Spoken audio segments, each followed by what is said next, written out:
সর্দি লেগে গিয়েছে, এত ঠান্ডা পড়েছে, তো মুখে কিছুই স্বাদ লাগছে না।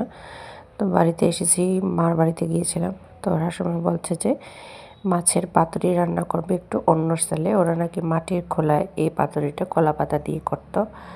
তো আমি বললাম হ্যাঁ চলো, দুজনেই খাবো।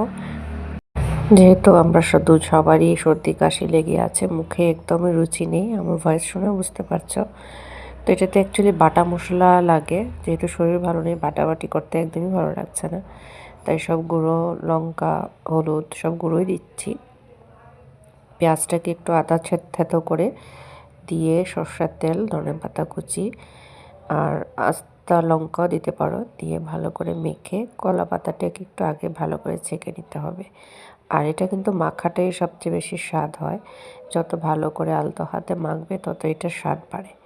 সামান্য একটু জল দিতে দিতে পারো, না দিলে বেশি টান টান হয়ে যায়।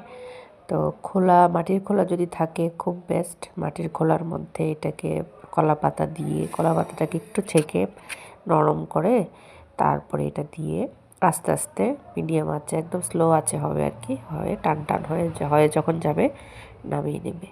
এইভাবে একবার ট্রাই করে অবশ্যই বাড়িতে দেখতে পারো, দেখবে খুবই ভালো লাগে খেতে। একটু অন্য ধরনের আর কি টেস্টটা হয়। সবসময় তো আমরা একরকম মাছ মাংস খাই, তো একটু ভিন্ন স্বাদের জন্য একটু ভিন্ন পদ্ধতি। আগের দিনে মানুষরা কিন্তু অনেক ইউনিক ইউনিক রেসিপি জানতো, যেগুলো এখন প্রায় হারিয়ে যাচ্ছে।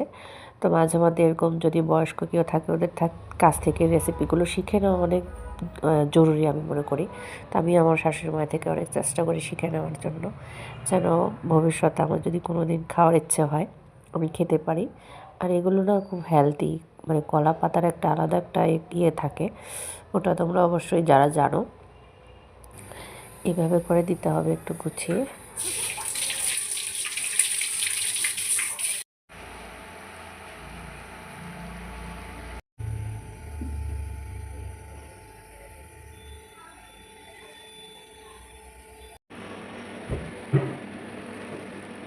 আজকের মতো বিদায় নিচ্ছি। রেসিপিটা কেমন লেগেছে অবশ্যই কমেন্টে জানাবে।